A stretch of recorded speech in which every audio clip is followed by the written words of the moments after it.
Hi friends, ಮೊದಲನೇದಾಗಿ ಈ ದಿನ 5 IPL ಸ್ಟಾರ್ಟಾಗಿ 5 ದಿನ ಆಯಿತು. 10 ಟೀಮ್ಗಳು ಮೊದಲನೇ ಪಂದ್ಯಗಳನ್ನು ಆಡಿದ್ದಾವೆ ಅಂತ ಹೇಳಬೇಕಾಗುತ್ತೆ. ನಾಳೆಯಿಂದ ಈ ಟೀಮ್ಗಳದ್ದು ಎರಡನೇ ಪಂದ್ಯ ಸ್ಟಾರ್ಟ್ ಆಗುತ್ತೆ. ಅದು ಬಿಟ್ಟರೆ ನಮ್ಮ RCB ಅವರು ಹ್ಯಾಟ್ರಿಕ್ ವರ್ಷ IPL ಕಪ್ ಗೆದ್ದಿದ್ದಾರೆ. ಹೆಂಗಂದರೆ 2024ರಲ್ಲಿ ಮಹಿಳೆಯರು ಗೆಲ್ತಾರೆ, 2025ರಲ್ಲಿ ಪುರುಷರು ಗೆಲ್ತಾರೆ, 2026ರಲ್ಲಿ ಆಲ್ರೆಡಿ ಮಹಿಳಾ IPL ತಂಡ ಗೆದ್ದಿದೆ RCBದು.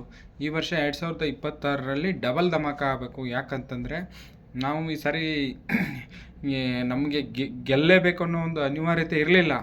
ಅಟ್ಲೀಸ್ಟ್ ನಾವು 11 ಅಮಾಯಕ ಜೀವಿಗಳು ಅವರ ಪ್ರಾಣವನ್ನು ತೆತ್ತಿದಾರಲ್ಲ, ಅವರಿಗೆ ನಾವು ಈ ಮೂಲಕ ಕಪ್ ಗೆಲ್ಲುವುದರ ಮೂಲಕ ಅವರ ಆತ್ಮಕ್ಕೆ ಶಾಂತಿ ಸಿಗಲಿ ಅಂತೇಳಿ ಪ್ರಾರ್ಥನೆ ಮಾಡುತ್ತಾ, ಈ ಸಲ ಏನೇ ಆಗಲಿ ಕಪ್ ನಮ್ಮದೇ ಆಗಿರಬೇಕು ಅನ್ನೋ ವಿಚಾರವನ್ನು ತಮ್ಮೊಂದಿಗೆ ಹಂಚ್ಕೊಳ್ಳುತ್ತಾ, ಅದು ಬಿಟ್ಟರೆ ಅಮೆಲಿ ಕೇರ್ ನ್ಯೂಜಿಲ್ಯಾಂಡಿನ ಆಲ್ರೌಂಡರ್ ಆಟಗಾರ್ತಿ, ನಾಯಕಿ ಆದಮೇಲೆ ಅವರ ದಾಖಲೆ, ಪಂದ್ಯದಿಂದ ಪಂದ್ಯಕ್ಕೆ ಆಲ್ರೌಂಡರ್ ಪರ್ಫಾರ್ಮೆನ್ಸು ಅಂತೇಳಿ ಜಗತ್ ವಿಖ್ಯಾತಿ ಆಗ್ತಾ ಇದ್ದಾರೆ. ನಿನ್ನೆ 346 ರನ್ ದಕ್ಷಿಣ ಆಫ್ರಿಕಾ ಮಹಿಳಾ ತಂಡ 50 ಓವರ್ಗಳಲ್ಲಿ ಹೊಡೆದ್ರೆ, ಇವರು 350 ರನ್ ಹೊಡೆದು ಇನ್ನು 2 ಬಾಲ್ ಇರ್ತದೆ ಚೇಸ್ ಮಾಡಿ ವಿಶ್ವ ದಾಖಲೆ ಏನು ಮಾಡ್ತಾರೆ. ಮಹಿಳಾ ಕ್ರಿಕೆಟ್ ಇತಿಹಾಸದಲ್ಲಿ, ಏಕದಿನ ಕ್ರಿಕೆಟ್ ಇತಿಹಾಸದಲ್ಲಿ 179 ಅಜೇಯವಾಗಿ ಉಳಿತಾರೆ. ಪಂದ್ಯ ಶ್ರೇಷ್ಠ ಪ್ರಶಸ್ತಿಗೂ ಇವರೇ ಕಾರಣರಾಗ್ತಾರೆ ಅಂಥೇಳಿ, ನಾಯಕಿ ಆದಮೇಲೆ ಅವರ ವೈಯಕ್ತಿಕ ಪ್ರದರ್ಶನ ಗಮನಾರ್ಹ ಆಗಿದೆ.